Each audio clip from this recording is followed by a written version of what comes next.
The topic of this video is divine command theory, and then also the Euthyphro dilemma. We'll be talking really about two topics, but they're connected. Divine command theory is the theory of ethics that basically says what is moral, morally good, right, is that which God has commanded, and what is morally evil, wrong, unjust, immoral, is what God has forbidden. And then there's perhaps a third category of neutral actions, morally neutral actions, what's called amoral. Not moral, not immoral, but amoral, meaning neither good nor evil, because God has not really pronounced either way on the topic. Now, first, what is right about this? Well, if you assume a theistic point of view, which of course is a big assumption, but if you are on that side of the aisle, theologically, philosophically, if you believe that there is a personal God, not just a deist with a D who believes in an impersonal God, but a theist, Theism, who believes in a personal deity, then you would really have to connect morality back to God. It would only make sense. Everything would be traced back to God. God would be the origin of all things, and that would include good and evil, ethics, morality. You would ground your ethical system in God. And, what else would you ground it in, right? From a theistic point of view, if there is a personal God who has a plan and will for human life in general, for each of our individual lives, well, then ethics, morality, good and evil would have to go back to God. Where else would you ground morality? Okay, but a number of questions come up, right? Which God? Whose God?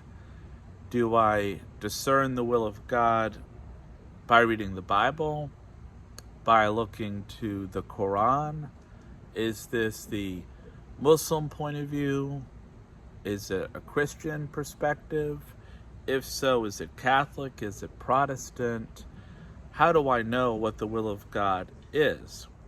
Now, for many religious people, that might seem straightforward because they would perhaps feel like, well, it's according to my religion, or it's in the Bible, the holy book of my religion, or the Quran if you're Muslim.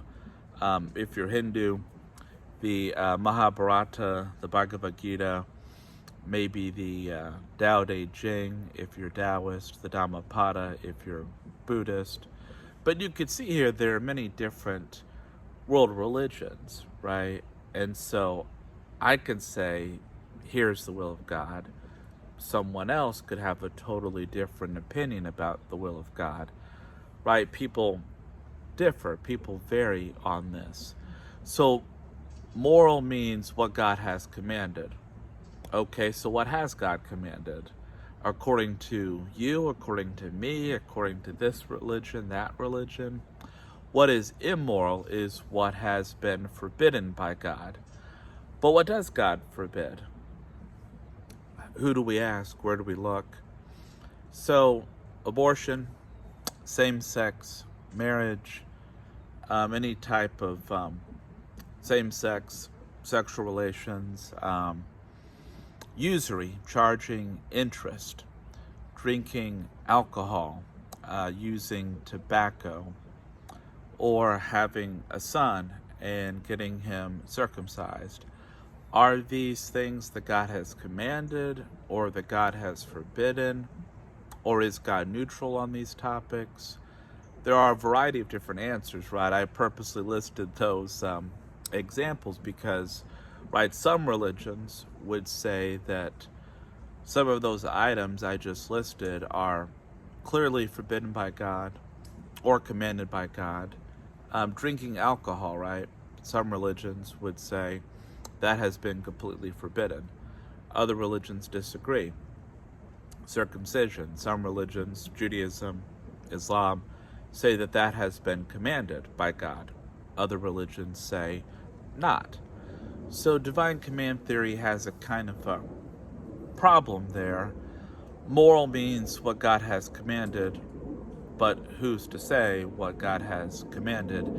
Immoral means what God has forbidden. Okay, but what has God forbidden? How do we know for sure? Then there is an example that comes to us from Genesis chapter 22. We could give any number of examples, but this example tends to arise. This is the passage where God commands Abraham to kill, to sacrifice, to offer as a burnt offering his son, Isaac. Now, the story is very complex, and I'll come back to that in a bit. But on the surface of it, God is commanding an immoral action. Murdering your son is not good. That's not moral, we would tend to say, right? But God commands that Abraham do so. And you could read the text as saying it would be moral for Abraham to obey God, even though what God is commanding is not moral. That's odd, right? Or it would be immoral if Abraham were to disobey God, even though, again, what God is commanding is itself immoral. Now, there's probably more to it than that, right? The command is revoked by God or by an angel of God. Abraham does not actually kill Isaac. You also have some very intriguing verses. I like to point to verses 5 and 8, which could imply that Abraham is testing God. It's not only God testing Abraham, but Abraham in turn testing God. Does God really require of a father to kill his son? Is that really the nature of God? Abraham is perhaps discerning that and discovering that no, this is not God's will. But at least, on the surface, right, God is saying to Abraham to do this horrible thing. And Abraham seems, on the probably most common reading of the chapter, Abraham seems obligated to say yes to God, even when God is commanding something that we would probably all agree is not morally good, right? Unless we want to say it's morally permissible, after all, for a father to kill his son. But that just doesn't seem to be true, does it? So we have this question of, well, what if God says murder? Then murder's good?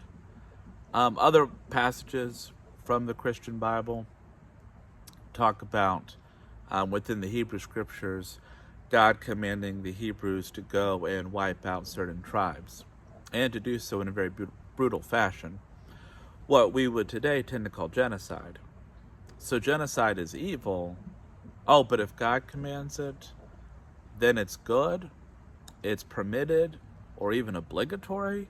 Again, that doesn't quite seem to compute. Now, there could be, I think there probably are, good theological answers to these questions, but the questions would have to be addressed. Another challenge to what we could call divine command theory, although that phrase was coined long after the text in question, comes to us from Plato's Euthyphro. Plato wrote a dialogue called the Euthyphro. It's sort of the prequel to the Apology, and then after the Apology, which talks about the trial of Socrates, we have the Crito, then the Phaedo. So we have these 4 books by Plato, these 4 dialogues about the last days of Socrates. In the Euthyphro, Socrates is not yet on trial, but he's outside the court building doing some pre-trial business. He'll be on trial in maybe another day or two, but he's not yet. And he gets into a conversation with Euthyphro. Socrates is there because he's about to be put on trial. Euthyphro, this young man, is there because he's about to put someone else on trial. And that someone else is his father, and the charge is murder. Socrates is surprised, What, you're charging your own father with murder? And Euthyphro says, yes, because I know it's pious. I have a strong understanding of piety. And Socrates, in typical Socrates fashion, says, oh, you know what piety is? I have no idea. Let me learn from you. You teach me what piety is. But then he picks apart every answer that Euthyphro gives until in the end it seems like, no, poor Euthyphro really doesn't know what piety is. But he tries, right? He wants to connect piety, we might say being religious, or we might just say being good, being a good moral person, fulfilling one's moral obligations. Piety is somewhat of a dated term, but we could give it one of those translations. What does it mean to be good, just, moral, to do one's ethical duty? And Euthyphro wants to connect piety with what the gods love. But here's the famous dilemma. Is something pious because the gods love it, or do the gods love it because it's pious? And when you first hear that question, you're like, huh? What? What are you asking? What's the difference? It's about cause and effect. Is something pious first, and then the gods recognize it to be so?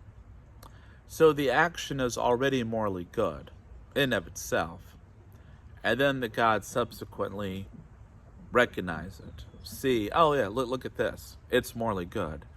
They're not making it so. They are seeing that it already is so. But that seems to make the gods a bit superfluous, right? Because the action is already good or evil. And then the gods subsequently come along and observe it to be what it is. Now, the other side of it would be the action starts off neutral. The gods convene. They examine whatever the activity is, and they approve or they disapprove. And that's what makes the action moral or immoral, pious or impious. A bit like what we talked about with divine command theory. So first we have the deliberation of the gods, then we have something turning out to be ethical or unethical based on what the gods decide. Now, in the Euthyphro, the ancient Greek context here makes things probably even more complicated than they are today, because which gods, right? There are many, and they often disagree. So do we have an action that is moral because the majority of the gods approve of it, even though maybe some don't? Or is the action moral because the god I prefer approves of it? So maybe Athena is for something that Apollo is against, but I prefer Athena, so I go with her point of view. Maybe even there are more gods on the other side, but I want to be on the side of my favorite god. You see how complicated this could be. There are many gods. They tend to disagree. They tend to change their minds. And if you've ever read Homer, for example, the Iliad, the Odyssey, you have seen that the gods will tend to do bad things. Adultery, rape, murder. The gods, the Greek gods in Homer, they do all that. So why should we take them as the measure of what is morally good when they themselves don't always seem very moral? So which is it? If we say an action is already in of itself good or evil, based on its own nature, and then the divine comes along and grants it approval, or not if it's bad, that seems to make the divine superfluous. Morality seems to exist already on its own terms, regardless of the divine. But if we flip it, if we say first it's the will of the gods, and then whatever they decide becomes just or unjust, that seems too arbitrary, especially if there are multiple gods who don't seem to agree very often, who change their minds quite a bit, and who often seem to behave in unethical ways themselves, right?